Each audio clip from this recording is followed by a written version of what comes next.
아버지, 제가 여태껏 드렸던 용돈 있잖아요. 그거 좀 돌려주세요. 뭐라고? 용돈 드렸었잖아요. 100만 원씩이요. 그래. 그런데 그걸 달라고 그러는 거야. 네. 다시 돌려주셨으면 해요.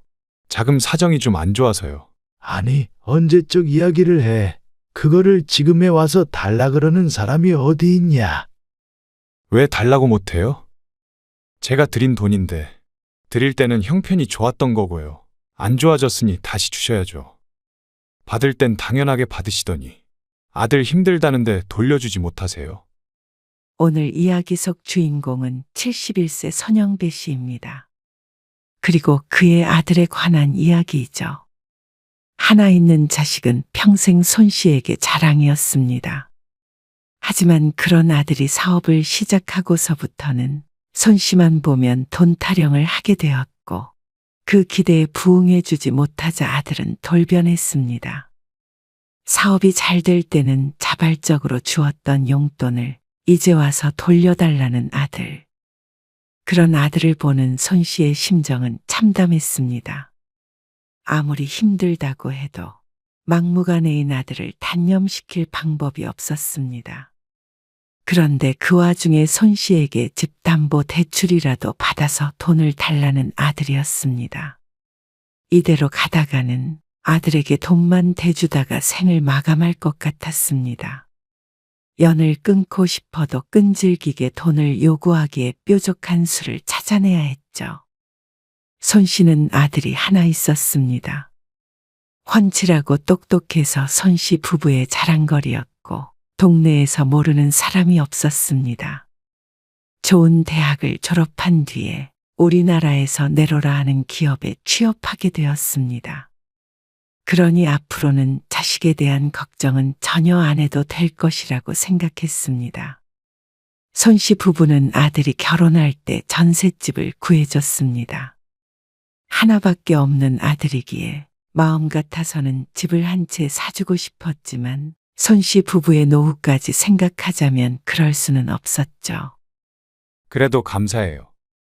아예 없이 시작하는 사람들도 있는데요. 뭘? 그래. 너희 둘이 잘 보니까 금방 집도 사고 할 수 있을 거야. 아들은 손 씨 부부에게 감사하다며 잘 살겠다는 말을 했습니다. 아들과 예비 며느리 모두 큰 회사에서 일을 하고 있었고 충분히 능력이 있으니 이 정도까지가 손 씨가 아들에게 해줄 수 있는 마지막이라고 생각했습니다. 그런데 모든 것은 손 씨 부부에게 뜻밖의 돈이 생기면서 시작이 되었습니다. 아들이 결혼한 지 6년 정도가 되었을 때였습니다. 아들 내외는 손주 둘을 낳고 잘 살았습니다. 너희 지난번에 이사 간다고 하지 않았어? 어느 날 찾아온 아들에게 손 씨가 물었습니다. 모아둔 돈을 보태서 집을 사겠다고 해서 손 씨와 아내가 크게 기뻐했던 것이 벌써 한참 전이었습니다. 그런데 아들이 잠시 망설이며 말했습니다.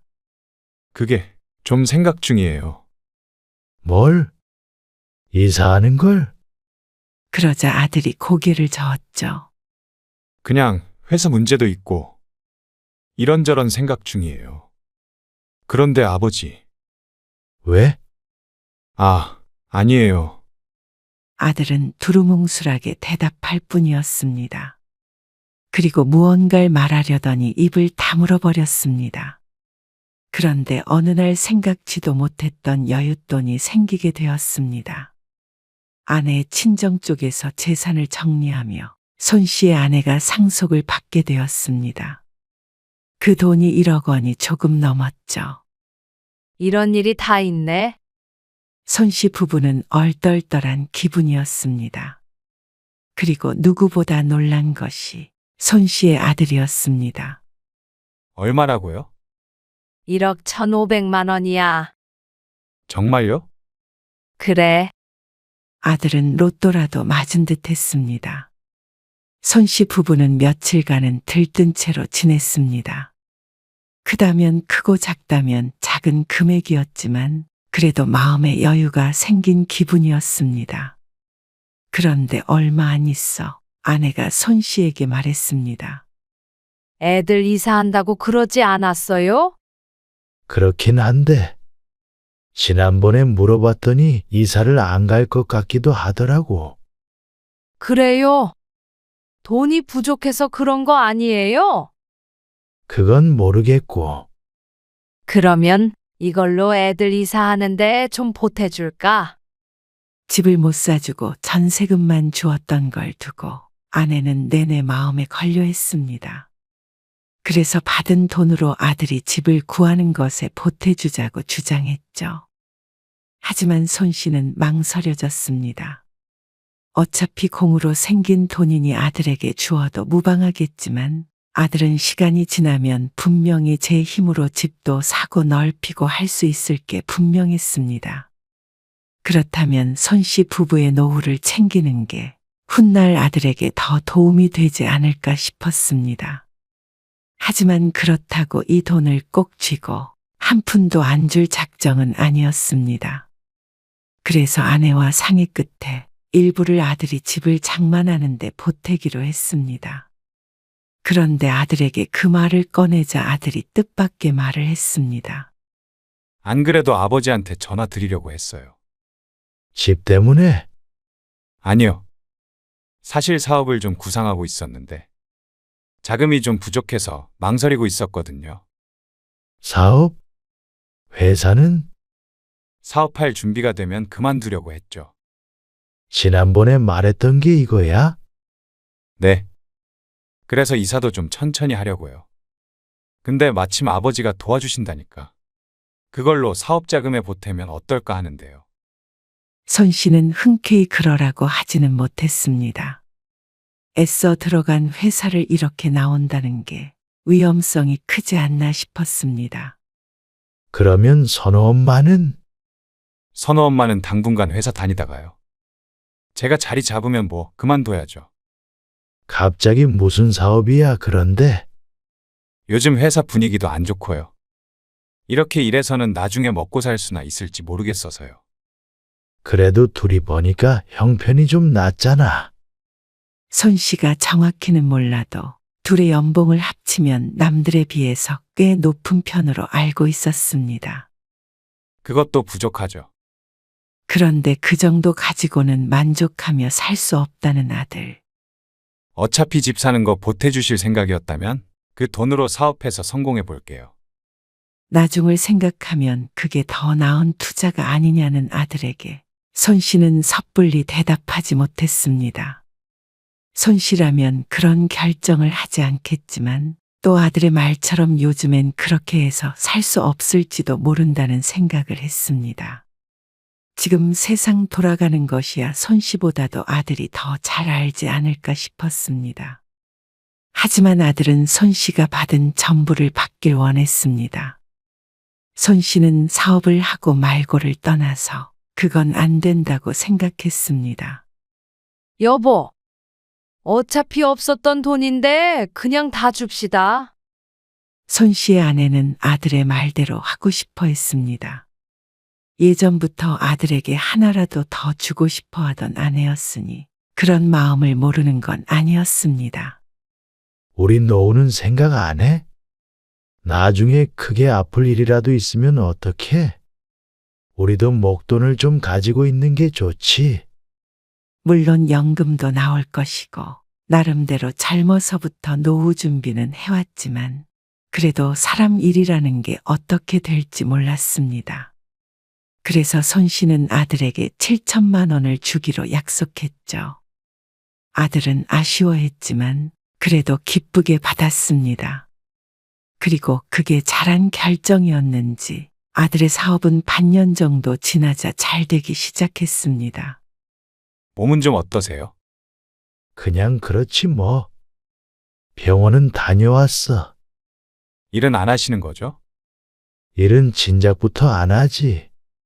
그쯤 손 씨는 몸이 좋지 않아서 하던 일을 접게 되었습니다. 건강이 허락하는 한 일을 하고 싶었는데 이제 몸으로 할 수 있는 일은 하지 못할 것 같았습니다.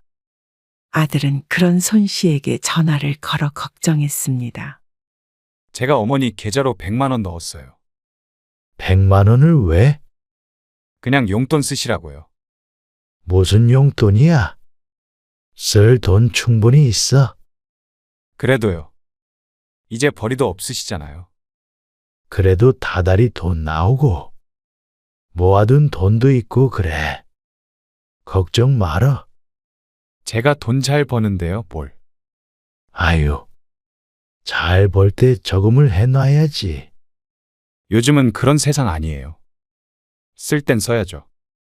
아들은 웃음기 머금은 목소리로 대꾸했습니다. 어쨌거나 아들에게서 처음으로 받아보는 용돈에 얼떨떨하면서도 기분이 좋았습니다. 그런데 그 용돈은 일회성이 아니었습니다. 어머, 여보. 광수가 또 돈을 넣었네. 용돈을? 100만 원.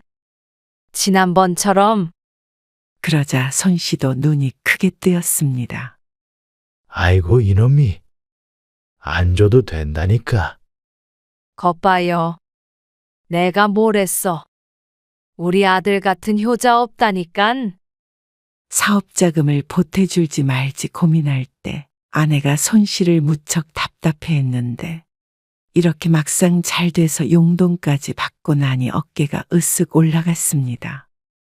무슨 용돈까지 받아. 아직 전셋집에 사는 애들한테. 다 먹고 살만하니까 주는 거지. 그리고 돈을 그렇게 잘 번다는데 그깟 집 하나 못 사겠어? 손 씨는 그런 아내를 보고 웃고 말았습니다. 그 뒤로도 손 씨의 아들은 한 달에 100만 원씩 용돈을 주었습니다. 손 씨는 아들이 걱정되는 한편 뿌듯하기도 했습니다. 다달이 100만 원이라는 금액이 결코 적은 금액이 아니었으니 말이죠. 그런 아들의 마음이 고마웠습니다. 그런데 그 행복은 오래가지 않았습니다. 아버지, 이번에 용돈 못 드렸어요. 앞으로는 못 드릴 것 같아요. 아이고 됐다니까 그러네. 왜 굳이 용돈을 줘? 그동안 준 것만으로도 고맙다. 그래도 제 마음이 불편하네요. 한 달에 100만 원씩 주던 용돈은 시간이 지나자 70만 원이 되었고 전달에는 30만 원이 들어왔습니다. 아들의 사업이 힘들어지니 종래엔 용돈은 받지 못하게 되었죠. 하지만 손 씨는 전혀 상관이 없었습니다. 용돈을 받지 못하는 것보다 아들의 사업이 힘들다는 게 더 신경이 쓰였습니다. 사업이 잘 될 때 며느리마저 일을 그만두었기 때문에 휘청거리는 아들을 보니 무척 심란했습니다. 광수 사정이 그렇게 안 좋대요? 아내도 그런 아들네를 걱정하고 안쓰러워했습니다. 우리가 어떻게라도 도와줘야 하는 거 아닌지 모르겠네. 손 씨도 생각에 빠져 있는데 마침 아들에게서 연락이 왔습니다. 자금이 좀 막혀서 그러는데 한 3천 정도만 빌려주실 수 있으세요? 3천만 원? 큰 돈을 달라는 아들의 전화를 받고 깜짝 놀라자 아들이 덧붙였습니다. 그냥 달라는 건 아니고요. 빌려주세요. 사정이 안 좋다더니 손 씨에게까지 손을 벌리게 된 모양이었습니다. 아들의 사업에 대해 잘 모르기 때문에 조언을 해줄 수도 없는 노릇이라 답답한 마음이 들었습니다. 그런데 아들은 손 씨가 망설인다고 생각했는지 황급히 말했습니다. 차용증도 써드릴 수 있어요. 자금 돌면 바로 갚을게요. 무슨 자용증이야? 그냥 혹시 불안하실까 봐요. 아들도 손 씨에게 목돈이 남아있다는 사실을 알기 때문에 손을 벌리는 듯 했습니다. 이번에 3천만 원까지 주었다가 못 받게 되면 사실 상속받은 돈은 손 씨 부부의 수중에 남아있질 않을 것 같았습니다. 하지만 아들네 외 사업이 망할 것 같다는데 외면할 수도 없었습니다. 그래도 잘 될 때 용돈까지 주던 애들인데 그거 다 받아먹고는 외면할 수는 없지. 아내는 당연히 아들에게 사업자금을 빌려줘야 한다고 말했습니다. 따지자면 받은 용돈은 다 합쳐도 2천만 원이 되지 않았고 처음에 사업을 시작할 때 준 돈이 7천만 원이었습니다. 이번에 3천까지 주면 손 씨가 아들에게 주는 금액이 1억 원이었습니다. 누가 얼마를 더 주었냐를 따지는 것은 아니었지만 걱정이 되는 건 사실이었습니다. 하지만 이대로 아들의 부탁을 거절할 수도 없는 노릇이라 손 씨는 결국 3천만 원을 빌려주게 되었습니다. 아들은 갚겠다며 차용증을 써주었습니다. 당시에는 가벼운 마음으로 써주었던 것 같았는데 훗날 생각해보면 가장 잘한 일이지 않았을까 싶었습니다. 광수가 차용증 써준다고 그걸 써? 아, 그럼 우리도 빌려준 건 받아야 할 것 아니야? 용돈을 한 달에 100만 원씩 주던 아들한테 아내는 자신이 더 서운한 듯 중얼거렸습니다. 손 씨도 아들이 어려운 상황에서 그 돈을 달라고 할 생각은 없었습니다. 하지만 나중에 다시 사업이 잘 되게 되면 손 씨 부부도 목돈이 필요했습니다. 아들은 3천만 원만 있으면 금방 다시 돈을 벌 수 있을 것처럼 말했습니다. 하지만 그게 끝이 아니었죠. 3달쯤 있다가 찾아온 아들은 손 씨에게 아주 황당한 말을 했습니다. 아버지, 저희가 여태껏 드렸던 용돈 있잖아요. 그거 좀 돌려주세요. 손 씨는 자신이 잘못 들었나 싶어서 인상을 찌푸린 채 아들 쪽으로 귀를 다시 기울였습니다.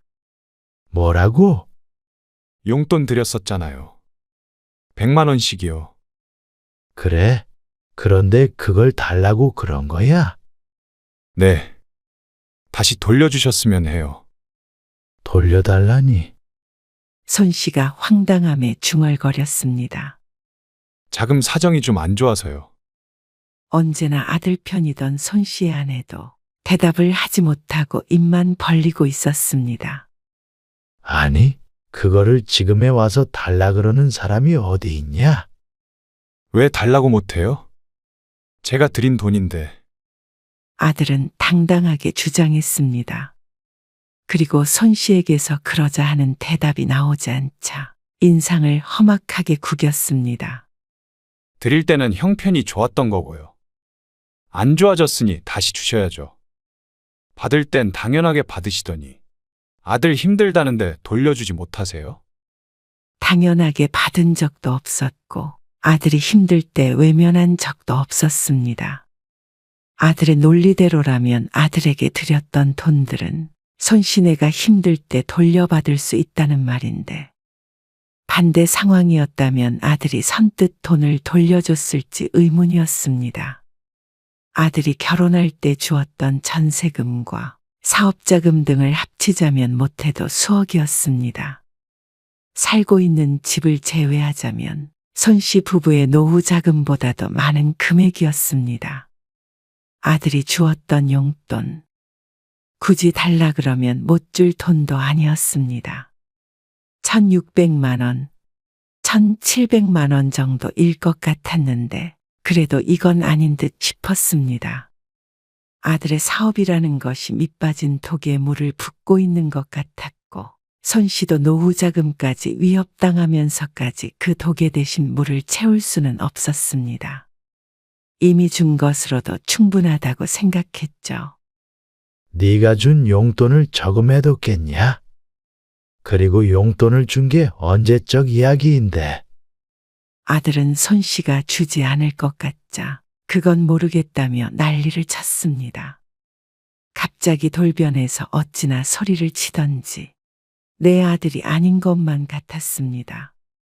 그렇게 아들이 효자라고 입이 마르도록 칭찬하던 아내도 창백해진 채로 말도 못 꺼내고 있었습니다. 우리도 그럴 여력 없다. 손 씨가 끝내 거절했습니다. 그러자 아들 거실에 있던 작은 테이블을 엎을 듯이 들썩들썩하며 들어올리려고 했습니다. 손 씨의 얼굴을 새카맣게 변했습니다. 있던 돈은 너희가 사업한다고 해서 다 줘버렸잖냐? 용돈은 생활비로 써버려서 줄 수가 없어. 손 씨보다도 아내가 먼저 정신을 차리고 아들에게 화를 냈습니다. 좀처럼 화내는 일이 없는 아내가 아들을 비난하자 아들이 씩씩대며 일어났습니다. 제가 저 혼자 잘 살자고 이래요? 다 같이 잘 살아보려고 하는 거잖아요. 아, 그래서 힘 닿는 만큼 도와줬잖냐? 없는 걸 더 어떻게 내놓으라는 거야? 마련하려면 마련할 수 있을 돈이었지만 그러지 않는 것이 옳아 보였습니다. 아들은 끝내 집을 떠났습니다. 폭풍이 지나간 듯이 집이 한바탕 뒤집힌 기분이었습니다. 손 씨도 아내도 망연자실에서 주저앉아 있었습니다. 무엇이 아들을 저렇게 변하게 만들었는지, 돈 잘 번다고 자발적으로 용돈까지 주던 아들이었습니다. 그걸 생각하면 마음이 약해질 듯 했지만 또 온 집을 뒤집을 것처럼 위협하던 아들을 떠올리니 괘씸해서 잠도 안 올 지경이었습니다. 돈 때문에 궁지에 몰린 것은 알지만 그래도 하지 말아야 할 행동이 있는 법이었습니다. 아들이 그렇게 떠났으니 연을 끊어도 어쩔 수 없다고까지 생각했습니다. 돈이 없다고 했고 아들도 그 난리를 쳤으니 다시는 연락하지 않을 줄 알았죠. 하지만 그런 손 씨의 예상과는 달리 아들은 금방 다시 연락해서 손 씨의 집을 찾아왔습니다. 초인종을 누르는 아들에게 손 씨의 아내가 머뭇거리며 문을 열어주었습니다. 지난날의 아들을 떠오른 듯 했습니다. 아들은 기세등등하게 등장했습니다. 그러더니 바닥에 웬 종이를 탁 하고 내려놓았습니다. 제가 부동산에 알아봤는데요. 요즘 시세라네요. 손 씨가 종이를 자세히 들여다보니 손 씨가 살고 있는 아파트 이름이 적혀 있었고 그 뒤로 매매가가 쭉 적혀 있었습니다. 작년에 비해서 1억 가까이 올랐더라고요. 그러면서 웃어 보이기까지 하는 아들을 보고는 질리는 기분이 되었습니다. 그래서 뭘 어떻게 하라는 거야? 손 씨 부부는 주변에서 집값이 오르네 내리네 해도 관심이 없었습니다. 어차피 죽을 때까지 살 집이었습니다. 집값이 오른다고 하더라도 그건 부동산으로 돈을 벌려는 사람들의 이야기였지 손 씨에게는 먼 일이었습니다. 하지만 손 씨의 아들은 지대한 관심이 있어 보였죠. 아니, 여유가 없다면서요. 집값이 1억이나 올랐는데 여유 없다는 소리는 못 하시겠죠? 손 씨는 그 말을 듣자 기가 막혀서 대꾸했습니다.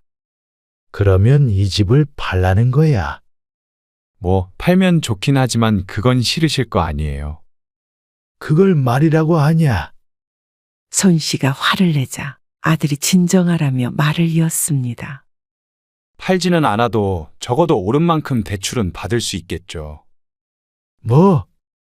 대출을 1억을 받으란 말이야? 네. 어차피 오른 만큼 더 공짜로 돈이 생긴 거나 마찬가지잖아요. 이게 무슨 이상한 논리인지 몰랐습니다. 이제는 하다못해 집을 담보로 대출까지 받아서 돈을 내놓으라는 아들에게 질리는 기분이었습니다. 게다가 많진 않아도 아들 결혼하며 전셋집 마련해 주느라 받았던 주택담보대출도 조금 있는 상태였습니다. 집값이 올랐다고 그게 1억이 생긴 거냐? 팔아야 생긴 거지. 다시 떨어지면 어떡하고? 답답한 소리 하시네요. 융통할 수 있는 돈은 융통해서 투자를 하는 게 득이죠. 이 집만 끌어안고 사시게요? 아들은 막무가내였습니다. 그것만큼은 죽어도 안 된다고 했지만 눈이 이미 시뻘겋게 변한 듯 했습니다. 그렇게 투자해서도 안 되는 사업이면 다른 걸로 돈 벌 생각을 해야 하는 거 아니냐? 돈 잘 벌 때는 그렇게 좋아하시더니 제가 알아서 일으킬 거예요. 아들은 손 씨의 말을 듣지 않았습니다. 손 씨도 아들에게 실망했습니다. 반대로 돈 잘 벌 때는 효자 노릇 하려고 하더니 돈 못 버니 날강도가 따로 없었습니다. 차라리 평범하게 아무것도 안 주고 아무것도 안 가져가는 게 더 효자일 듯 했습니다. 하지만 손 씨가 버틴다면 아들도 집을 마음대로 팔 재주는 없었습니다. 그런데 그 뒤부터는 손 씨를 괴롭히기 시작했습니다. 광수 전화 왔네. 아내가 침음하며 휴대폰 화면을 들여다보았습니다. 이제는 아들의 전화가 받아선 안 되는 무서운 연락이 되어버렸습니다. 받지 말어. 차라리 차단을 해. 손 씨가 전화를 받지 않자 손 씨의 아내를 괴롭혀댔습니다. 아버지 좀 설득해보라며 말이죠. 설득도 해보고 화도 내보고 간절히 애원도 해봤습니다. 하지만 아들은 대출 받아서 돈만 주면 되는 것 아니냐고 오히려 손 씨 부부를 탓했습니다. 아내는 큰 충격을 받아서 시름시름 앓기까지 했습니다. 믿고 사랑했던 아들이 돈 때문에 부모를 해코지하니 마음의 상처가 남달랐습니다. 손 씨도 이대로는 안 될 것 같았습니다. 이 집을 팔아서 이사를 가던지 무슨 뾰족한 수를 내야지. 안 그러면 피가 말라서 살 수가 없을 것 같았습니다. 손 씨는 몇 날 며칠 고민했습니다. 늘 수심에 차 있는 손 씨를 보고 이웃이 물었습니다. 손씨, 요즘 얼굴이 왜 그래? 아니, 일이 좀 있어서. 무슨 일? 누군가에게 말할 수 있는 일이 아니었습니다.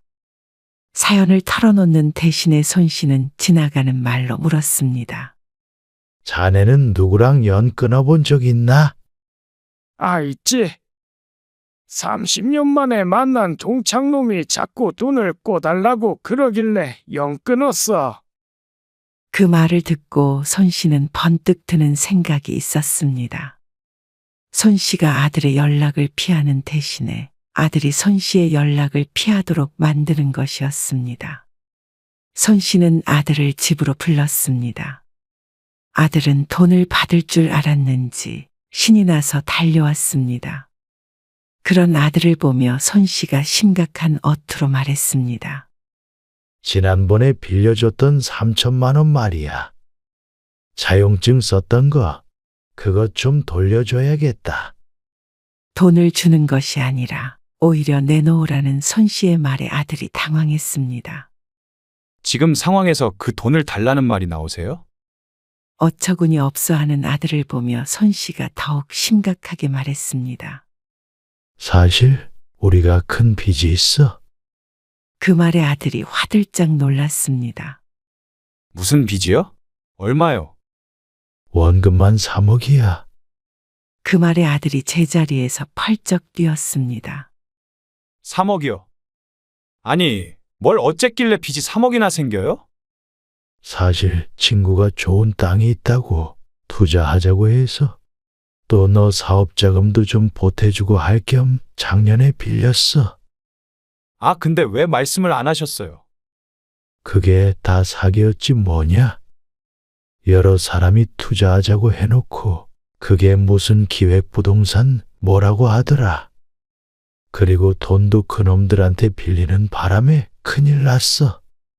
그래서 네 엄마나 나나 요즘 사는 게 아니야. 그러니까 너 도와줄 수도 없었고 그 돈을 어떻게 갚아야 할지 눈앞이 깜깜한데 이렇다가 감옥이라도 갈 판이다. 그러자 아들이 할 말을 잃었습니다. 일단 급한 김에 그 3천만 원 먼저 갚고 너 우선 사는 아파트 전세자금 대출 좀 받자. 저희 집이요? 아니, 아버지 아파트는요? 그건 진작에 팔려고 내놨어. 근데 이자 주고 원금까지 갚으려면 그걸로는 택도 없다고. 이자가 원금만큼 있으니까. 그러면 도대체 얼마를 갚아야 한다는 거예요? 아들의 얼굴이 시퍼렇게 변했습니다. 그리고는 노발대발했죠. 지난번에 돈 갚으라고 집까지 찾아왔는데 어떡하냐? 자식인 네가 우리 좀 도와줘야지. 아니, 저희도 그럴 상황이 아니라니까요. 아무리 힘들어도 우리보다 상황이 안 좋냐? 일단 1억만이라도 마련을 해봐라. 그러자 아들이 일어나서 주춤주춤 물러났습니다. 이럴 게 아니고 차라리 경찰서를 가세요. 아, 진작에 갔다 왔지. 해줄 수 있는 게 없다는데 어떡하냐? 어떻게든 마련해서 좀 줘라. 아들은 손 씨의 집에 찾아온 이유도 잊었는지 생각에 잠겨서는 집으로 돌아갔습니다.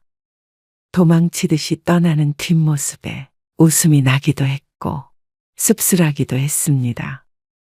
허술하게 지어낸 이야기이지만 금액만 듣고는 놀랐는지 아들은 깊게 생각하지도 않는 듯 했습니다. 다음 날 손 씨는 아들에게 차용증을 찍은 사진을 보냈습니다. 그러고는 3천만 원은 당장 갚으라고 했습니다. 그러자 한동안 연락이 없더니 며칠 뒤에 손 씨에게 3천만 원을 송금했습니다.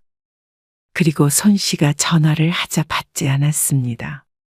손 씨는 거기에서 끝내지 않고 아들에게 장문의 문자 메시지를 보냈습니다.